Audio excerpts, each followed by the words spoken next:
Welcome dear rockers, कैसे हो आप सभी। तो आज हम देखने वाले हैं सिंपली इररेसिस्टिबल। तो कहानी की शुरुआत अमांडा नाम की एक खूबसूरत लड़की से होती है। रोज की तरह अमांडा सुबह सुबह लोकल मार्केट जाती है, जहां पर हम नोटिस करते हैं कि अमांडा सभी को और सारे लोग अमांडा को बड़े अच्छे से पहचानते हैं। तो मार्केट में अभी नाम के एक सब्जी वाले का बेटा चार्ली वो मिल जाता है। वो कुछ महीनों के बाद इस शहर में वापस आया होता है, इसीलिए वो अमांडा से मिलकर कहता है कि सुना है तुम्हारा रेस्टोरेंट बंद होने वाला है। सच बताऊं तो मुझे तुम्हारे लिए बहुत ही बुरा लग रहा है। अब तुम क्या करोगी। बेचारी अमांडा का मुंह बन जाता है, मगर फिर भी वो स्माइल करते हुए कहते हैं कि बिजनेस इन दिनों मंदा चल रहा है, लेकिन हम बंद नहीं कर रहे। धीरे धीरे सब ट्रैक पे आ जाएगा। इसके बाद अमांडा की नजर पड़ती है एक ब्लैक सूट बूट वाले हैंडसम आदमी पे, जो कि अपने साथ एक शेफ की टीम को लेकर आया होता है मार्केटिंग करने के लिए। ये चीज अमांडा को बड़ी अजीब लगती है। तो अभी एक सूट बूट वाला बंदा अमांडा से कहता है कि चलो अच्छा हुआ तुम्हारी नजर ने उसे ढूंढ लिया। अमांडा कहती है एक्सक्यूज मी, आप हो कौन। मैंने आपको तो पहले यहाँ कभी नहीं देखा। तो वो व्हाइट सूट वाला आदमी कहता है मेरा नाम गिनी और रेडी है, मतलब अभी दिखता हूँ जब जरूरत हो। खैर वो सब छोड़ो, मेरे पास ये देखो तुम्हारे लिए क्या है। पिकीटोस क्रैब, ये बहुत ही शानदार है। अमांडा कहती मुझे तो क्रैब बनाना आता ही नहीं, तो मैं क्या करूंगी इसका। कहकर वो आगे बढ़ जाती है, फिर आगे फिर से उसे गिनी मिल जाता है और कहता है कि देखो मैं तुम्हारी मॉम का फ्रेंड हूँ और उन्होंने मुझसे कहा है कि मैं तुम्हें क्रैब्स दूँ।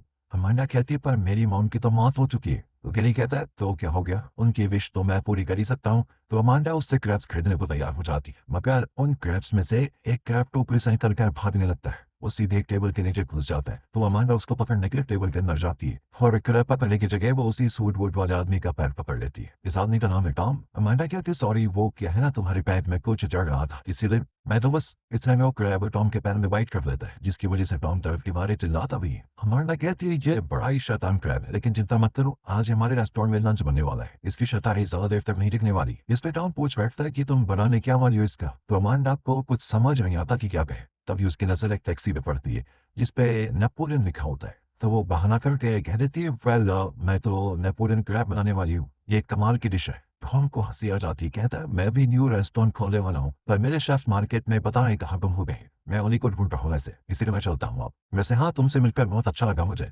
जैसे ही टॉम वहां से जाता है ना, वैसे ही गिनी आता है और कहता है तुम अपने लिटिल फ्रेंड क्रैब को तो भूल ही गई, मैं इसे पकड़ कर लेकर आया हूँ, अब दोबारा इसे खोना मत। अमांडा को क्रैब देने के बाद गिनी जैसे पल भर में कहीं गायब हो जाता है, जो अमांडा को बड़ा अजीब भी लगता है। वह शॉपिंग करने के बाद अमांडा जाती है अपने रेस्टोरेंट, जहाँ स्टेला आंटी उसे कॉफी ऑफर करती है। तो अमांडा उन्हें बताती है कि आज की सुबह कुछ ज्यादा अजीब थी। पता है मुझे गिनी नाम के मॉम के कोई और फ्रेंड मिले, वो तो मेरे पीछे पड़ गए कि ये क्रैब ही ले लो। तो स्टेला कहती है मुझे नहीं पता है कि तुम्हारी मॉम का कोई गिनी नाम का फ्रेंड भी था। इसके बाद अमांडा बताती कि मुझे मार्केट में चार्ली भी मिला था, कह रहा था कि तुम्हारे रेस्टोरेंट बंद होने की खबर से मैं दुखी हूँ। डफर कहेगा अरे भला मैं अपने रेस्टोरेंट क्यों बंद करूंगी। तब स्टेला आंटी बात करते हुए कहती है वैसे उसने तुम्हें डेट पे चलने के लिए पूछा या नहीं। अमांडा कहती है आंटी अब बात काट रही हो। तब स्टेला बताती चाहे कम बेटा, ये रेस्टोरेंट तुम्हारी मॉम ने 70 साल पहले शुरू किया था, पर उनकी मौत के बाद से ये रेस्टोरेंट घाटे में ही चल रहा है। ऊपर से लैंडलॉर्ड ने रेंट को $5000 बढ़ा दिया है। तो अमांडा कहती है देखो आंटी ये मेरी गलती है, मैं ये अपनी मॉम की तरह कुकिंग नहीं कर पाती, इसीलिए सब हो रहा है, और मैं सच में ये रेस्टोरेंट नहीं बंद करना चाहती आंटी।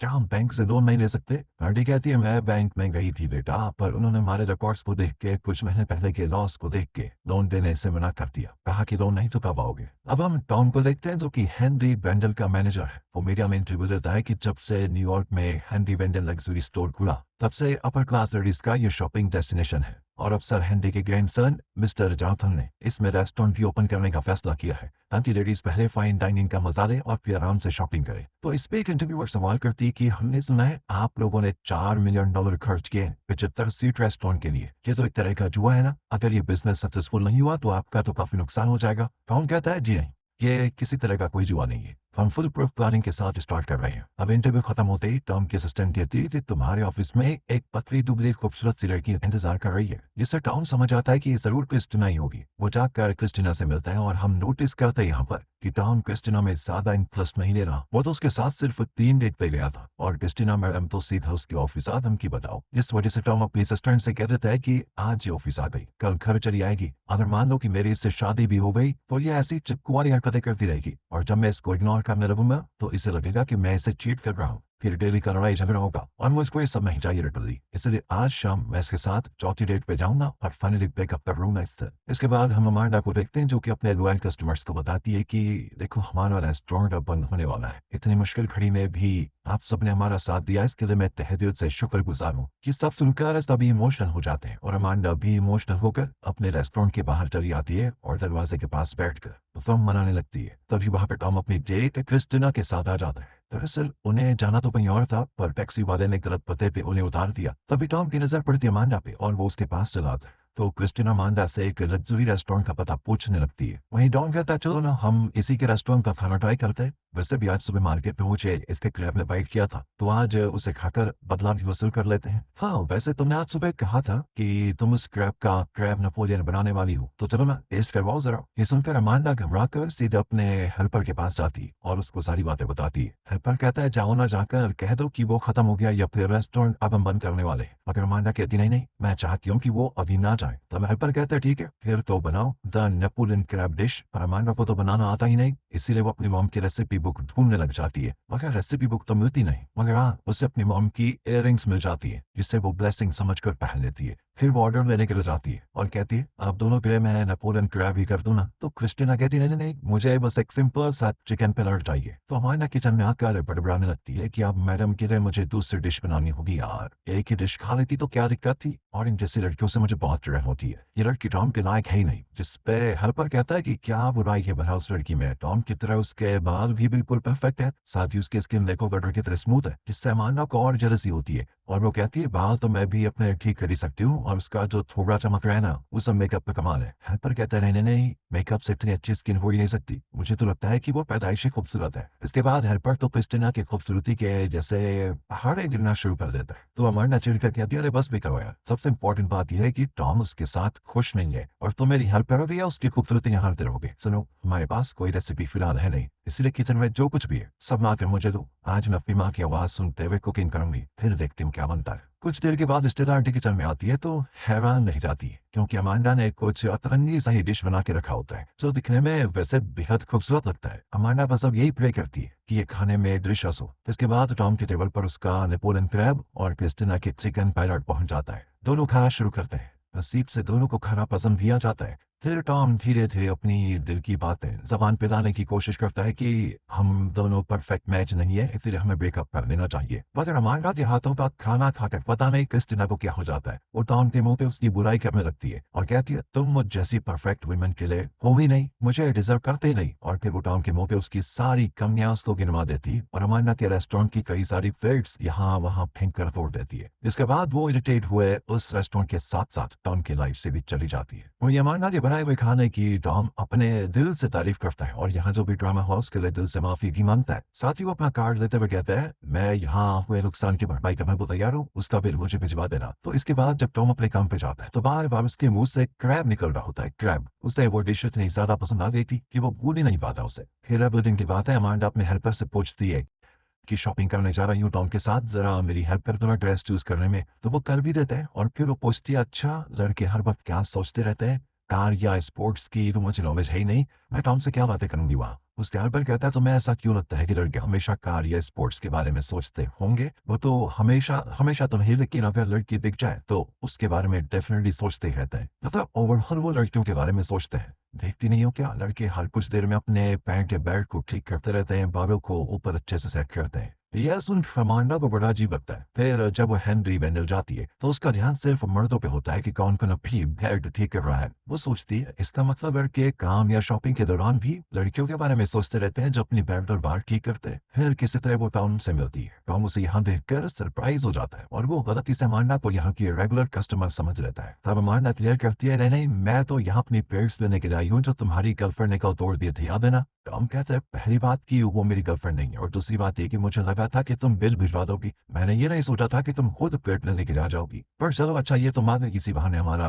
मिलना भी हो जाएगा। तो अब तुम एक काम करो, जाकर अपने पसंद की पेट्स खरीद लो और बिल लाकर मुझे दे दो। तो अमांडा कहती है, वो क्या है ना, मैं यहाँ पर पहली बार आई हूँ इसलिए मुझे नहीं पता कि पेट सेक्शन किधर है। टॉम कहता है, कोई नहीं, चलो मैं तुम्हें दिखाता हूँ। और दोस्तों अमांडा यही तो चाहती थी। प्लेट्स खरीदना तो एक बहाना था, असल में वो तो टॉम के साथ टाइम स्पेंड करना चाह रही थी। प्लेट वगैरह खरीदने के बाद अमांडा टॉम को अपने हाथों का बना हुआ डिजर्ट देती है। इससे टॉम लिफ्ट में खाना शुरू कर देता है और खाते ही बिल्कुल मदहोश वो जमकर उस खाने की तारीफ करता है और उसे अपने रेस्टोरेंट में लेकर जाता है, जहाँ भी काम चल रहा है वैसे, यानी रेस्टोरेंट स्टार्ट नहीं हुआ पर हाफ कुछ दिनों में हो जाएगा। अमांडा कहती है, जब ये रेस्टोरेंट पूरी तरह से बनकर तैयार हो जाएगा तो बहुत बढ़िया लगेगा, सच बता रही हूँ। तो टॉम कहता है बढ़िया, तो तुम्हारे हाथों का ये डिजर्ट था, मुंह में जाते ही ये ऐसे भूल गया कि क्या बताओ, तुम्हारे हाथों में सच में जादू है। कहते टॉम अमांडा की ओर देखने लगता है और एक दूसरी दुनिया में कहीं खो जाता है, जहाँ वो अमांडा के साथ मस्त डांस कर रहा है। तभी टॉम के बॉस आते हैं और इनको टोकते हैं। वो टॉम को कहते हैं कि तुम यहाँ पर क्या कर रहे हो, क्या तुम वेटर्स का इंटरव्यू ले रहे हो? तो एक काम करो, अगर ले भी रहे हो तो ये सब छोड़ो, मेरे साथ चलो, मुझे कुछ जरूरी बात करनी है। तब अमांडा भी टॉम की मजबूरी को समझती है और कहती है ठीक है, मैं चलती हुआ। इसके बाद दोस्तों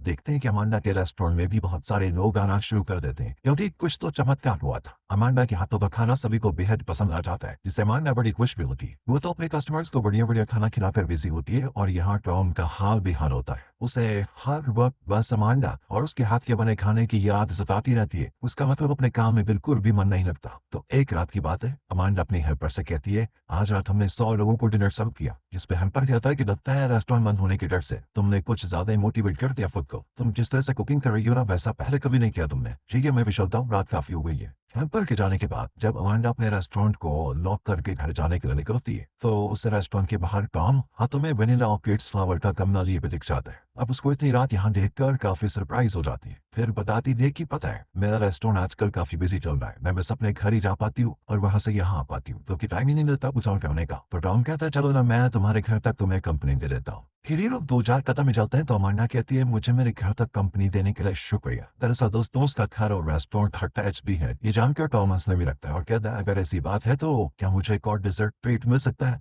तब अमांडा फिर से अपना रेस्टोरेंट ओपन करती है और खास टॉम के लिए फिर वो उसके लाए हुए वनीला की पंखुड़ियां डेजर्ट में बनाना शुरू करती है। और कुछ ही देर में पूरा रेस्टोरेंट एक ब्यूटीफुल खुशबू से भर जाता है और ये प्लेजेंट स्मेल से टॉम कुछ ज्यादा ही रोमांटिक वाली फीलिंग्स में आ जाता है। वो अमांडा को किस वजह करने लगता है और फिर दोनों के बीच क्या होता है उसमें अगर हम इंटरफेयर नहीं करें तो बढ़िया है। वेल, अगले दिन की बात है, टॉम को जैसे वनीला फ्लेवर से प्यार हो जाता है। वो अपने रेस्टोरेंट को वनीला ऑर्किड्स फ्लावर से भर देने को कह देता है, जिस पर उसका जूनियर कहता है कि हमने तो 200 रोजेस मंगवा के ऑलरेडी रखे हुए हैं, उसका क्या करना है? टॉम कहता है मुझे उतना नहीं पता, पर मैं चाहता हूँ कि ये जगह सिर्फ वनीला की तरह ही महके। तभी कहीं से तो टॉम को अमांडा के हाथों के डेजर्ट की वो स्मेल आने लगती है और वो पागलों की तरह अपने पूरे स्टोर में सबसे पूछने लगता है कि क्या आपके पास खाने की कोई चीज है? ऐसे पूछते पूछते वो एक 70 साल की बूढ़ी औरत के पास पहुंच जाता है, जो कि यहाँ पे शॉपिंग करने आई है। उसके हाथों में अमांडा के रेस्टोरेंट का बॉक्स होता है, जिसको देखकर टॉम कहना शुरू कर देता है कि हमारे स्टोर में एक न्यू पॉलिसी आई है कि आप बाहर का खाना यहाँ नहीं ला सकते। चूल्हे वगैरह परेशान करता है, इसीलिए ये पैकेट मुझे दे दीजिए। कहकर वो जल्दी से अपने ऑफिस में जाता है दोस्तों,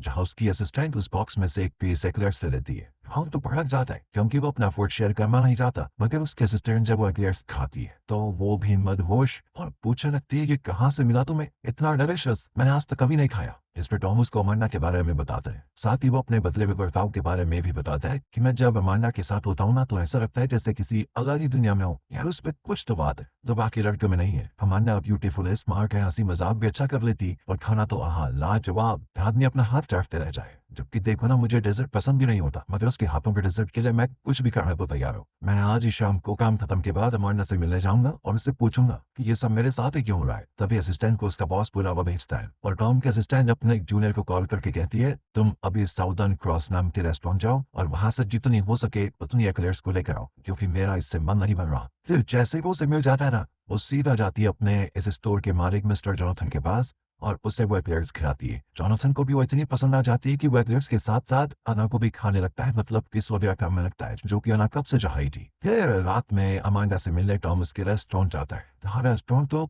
खचाखच भरा हुआ है, इसलिए अमांडा कहती है थोड़ा टाइम लगेगा अभी तो। वो जल्दी जल्दी ढेर सारा अलग अलग तरह का फूड आइटम बनाकर अपने कस्टमर्स के टेबल पर भिजवाती है और सारे कस्टमर्स खुश होकर ही अमांडा के यहाँ पर आ रहे थे। फिर जब रेस्टोरेंट में कोई नहीं बचता तो आराम से अमांडा और टॉम साथ बैठकर डिनर करते और इस दौरान वो कहता है तुम्हें अमेजिंग कुको, कहाँ से सीखा इतना बेहतरीन खाना पकाना? अमांडा कहती है सच पूछो तो पिछले हफ्ते तक मुझे कुछ भी बनाना नहीं आता था, लेकिन फिर एक दिन पता नहीं क्या हुआ मैं अच्छा खाना बनाने लग गई। टॉम कहता है तुम्हारी इस बात पे तो मुझे यकीन नहीं हो रहा, सच बताओ, देखो ये कोई जादू वादू नहीं है, बल्कि तुम सच में टैलेंटेड हो। फिर बात हुई बातों में ये दोनों रोमांटिक हो जाते हैं। इसके बाद जैसे ही दोनों किस करना शुरू करता है तो ऐसा लगता है जैसे ये हवा में उड़ रहे हो। पर कुछ देर के बाद जब इस सीलिंग से जाकर टकराते हैं तब इनको रियलाइज होता है कि हम तो सच में हवा में उड़ रहे हैं। इससे अमांडा तो खुश होती, मगर टॉम डर जाता है कि ये क्या जादू है। ऊपर से अमांडा थोड़ी देर में सेफली नीचे भी आ जाती है, मगर टॉम अभी भी सीलिंग पर अटका होता है, इसीलिए वो अमांडा से कहने लगता है कि मुझे भी नीचे उतारो ना। अमांडा कहती मैं कैसे उतारूं, मैं थोड़ी तुम्हें वहां लेकर गई।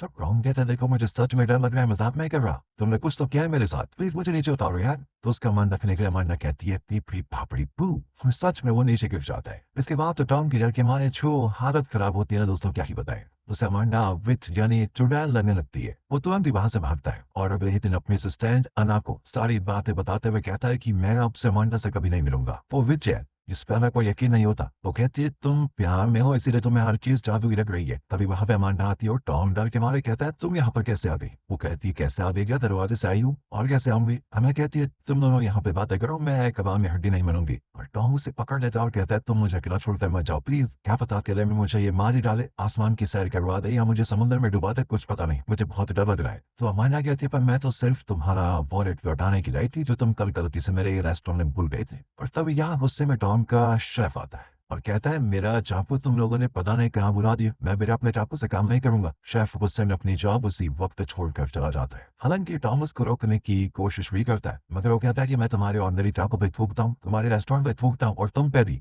और ये सुनते टॉम खुद ही खुद पे थूक लेता है क्योंकि वो शेफ से अपने बदन पे नहीं थुकवाना चाहता था। अब टॉम अपने शेफ के इस तरह से बर्ताव करने के लिए भी अमांडा को जिम्मेदार ठहराता है। तभी वहां गुस्से में जोनाथन आता है और कहता है कि कल हमारे रेस्टोरेंट की ओपनिंग है और हमारा काम से चला गया, बताओ तुमने आखिर उसके साथ किया क्या। तब वह बात को संभालते हुए कहती है कि जोनाथन इससे मिलिए, ये है अमांडा और ये एक बेहतरीन शेफ है। वो एक तो याद होगी ना आपको, वो इसीलिए बनाया था। सुनकर जोनाथन काफी खुश होता है और कहता है ये सब टॉम का ही प्लान था, उसने उस फ्रेंच शेफ को भगा दिया और इस जादुई शेफ को हायर कर लिया, बहुत बढ़िया। तब टॉम खुद ही समझाने की कोशिश करता है कि नहीं नहीं ऐसा नहीं है, हमारे शेफ के पास 23 साल का एक्सपीरियंस है और वो एक 4 स्टार शेफ है, अमांडा उसकी जगह नहीं ले सकती। अमांडा को फिर ये सुनने के बाद टॉम पे गुस्सा आ जाता है। वो कहती है मैं बिल्कुल उससे कई ज्यादा अच्छा खाना बना सकती हूँ। फिर जोनाथन और अना मिलकर टॉम को साइड कर देते हैं, उसकी बातों में नहीं आते और अमांडा को कर लेते हैं हायर। अब अगले दिन की बात है, अमांडा अपने रेस्टोरेंट को एक दिन के लिए बंद करके टॉम को गलत प्रूव करने के लिए अपने हेल्पर के साथ उसके रेस्टोरेंट की ओपनिंग में खाना बनाने के लिए आ जाती है। फिर वहां पहुंचने के बाद वो नोटिस करती है कि आज तो मैं अपनी मॉम की इयररिंग पहनना ही भूल गई, जिसपे उसका हेल्पर कहता है कोई नहीं तुम ऐसे भी सुंदर लग रही हो। अमांडा कहती नहीं नहीं तुम समझ नहीं रहे हो, मेरे साथ ये मेडिकल एक्सपीरियंस तब से होना शुरू हुआ तब से मैंने अपनी मॉम की इयररिंग्स पहने, अब मुझे नहीं लगता कि मैं ढंग का कुकिंग कर भी पाऊंगी। तो वहां से भाग जाना चाहती थी मगर उसके हेल्पर उसे पकड़ कर कहता है कि डर को मारो गोली, तुम अगर सच्चे दिल से अच्छा कुकिंग करोगी तो कुकिंग अच्छी होगी। अपने हेल्पर के काफी मोटिवेट करने के बाद अमांडा कुकिंग करने के लिए मान जाती है। उधर रेस्टोरेंट की ओपनिंग के सारे गेस्ट्स भी आ चुके होते हैं और इधर डर के मारे अमांडा रोते हुए खाना पका रही है। इधर जब गेस्ट उस खाने को खाते हैं तो उन्हें खाना तो बेहद पसंद आता है मगर उस खाने में अमांडा के इमोशंस भी चले गए थे, इसीलिए सारे गेस्ट्स भी इमोशनल होकर रोने लगते हैं। वो इतना रोते हैं कि चुप होने का नाम ही नहीं लेते। वहीं टॉम ने आज अमांडा के हाथों पर खाना नहीं खाया होता क्योंकि उसको ये लग रहा था कि अमांडा विच है। वहीं जब अमांडा गेस्ट्स को रोते हुए देखती है तो परेशान हो जाती है कि क्या करे। उसे लगता है कि गेस्ट्स को मेरा खाना पसंद नहीं आया इसीलिए वो रो रहे हैं, लेकिन स्टिल आंटी उसको समझाती है कि तुम गलत समझ रही हो, वो तो खुशी के मारे रो रहे हैं। मेरी बात ध्यान से सुनो, तुम जिस इमोशंस में खाना पकाओगी वही इमोशंस गेस्ट फील करेंगे। तब तक में अमांडा का बनाया गया दूसरे बैच का खाना सर्व किया जाता है और खाने को अमांडा ने चुपचाप बनाया था, इसीलिए गेस्ट भी चुपचाप खाकर बिल्कुल स्टन हो जाते हैं। वो खाने को एंजॉय करने में इतना बिजी हो जाते हैं कि बिल्कुल चुप रहते हैं। ये सब जाने के बाद अमांडा बिल्कुल रोमांटिक मूड में डेजर्ट बनाती है, इसे खाकर सारे गेस्ट रोमांटिक हो जाते हैं। वो पार्टनर्स के साथ अपना डांस करने लगते हैं। दूसरी ओर टॉम अपने ऑफिस में जाता है, वहां उसे अमांडा के साथ बिताए गए पल याद आते हैं और आज उसका जी मचलाने लगता है। वो अमांडा के साथ फिर से वही सारे फील लेना चाहता है। तभी उसे खिड़की से दिखाई देता है कि अमांडा तो अब जा रही है। वो आवाज लगाकर अमांडा को बुलाता है पर वो नहीं सुनती, तो वो पेपर से पेन बनाकर उसकी ओर फेंकता है। इसको देखकर अमांडा पहचान जाती है क्योंकि टॉम के ऑफिस में इसी तरह के कागज के ढेर सारे पेन भरे हुए थे। अमांडा तुरंत ही वापस स्टोर में आती है जहाँ उसको एक प्रिटी सी ड्रेस दिखती है, इसमें लिखा है वियर मी यानी पैर मुझे। अमांडा जल्दी से उसे पहनकर रेस्टोरेंट में जाती है जहाँ जब टॉम उसको देखता है ना तो देखते रह जाता है क्योंकि अमांडा सच में बेहद खूबसूरत लग रही है। टॉम उसे किस करते हुए अपनी गलती के लिए माफी भी मांगता है। वो कहता है मैं पता है सच में डर गया था, मुझे समझ नहीं आ रहा था कि क्या गलत है क्या सही है, पर अब मुझे समझ आ गया यार मैं गलत सही के बारे में नहीं सोचना चाहिए। और फिर तुमसे तो मुझे मार्केट में ही पहली नजर वाला प्यार हो गया था ना। अमांडा भी अपने प्यार का कन्फेशन कर लेती है और फिर ये दोनों डांस करते करते वापस से हवा में उड़ने लगते हैं। मगर हाँ इस बार टॉम नहीं डरता और आखिर में हमको पता चल जाता है कि ये सारा मैजिक कोई और नहीं बल्कि वही क्रैप कर रहा था। दरअसल मार्केट में जो अमांडा को गिनी मिला था ना दोस्तों, वो सच में एक गिनी नहीं, जिनी था, जिसे अमांडा की मॉम ने अपनी बेटी की हेल्प करने के लिए भेजा था। और उस जिनी ने ढेर सारे क्रैब्स अमांडा को बेचे थे। उनमें से एक जादुई क्रैब भी था, जो कि बहुत ही होशियार था। उसने पहली बार अमांडा को टॉम से मिलवाया था, और जब टॉम अमांडा के रेस्टोरेंट में क्रैब नेपोलियन खाने के लिए आया, तो वो जादुई क्रैब टोकरी से निकलकर रैक पे जाकर छिप गया था, और वहीं से वो सारा मैजिक कर रहा था। और आखिर में उसने अमांडा और टॉम को मिलवा ही दिया। अमांडा के रेस्टोरेंट भी बिकने से बच गई, और उसको सच्चा वाला प्यार भी मिल गया। इसी के साथ दोस्तों ये बहुत ही कॉमेडी लेकिन रोमांटिक मूवी खत्म होती है। तो आप बताइए आपको कैसा लगा, फील आया, अच्छा लगा तो लाइक करें। और आजकल चैनल में दोस्तों कुछ दिक्कत आई हुई है, तो रिकमेंडेशंस कम हो रही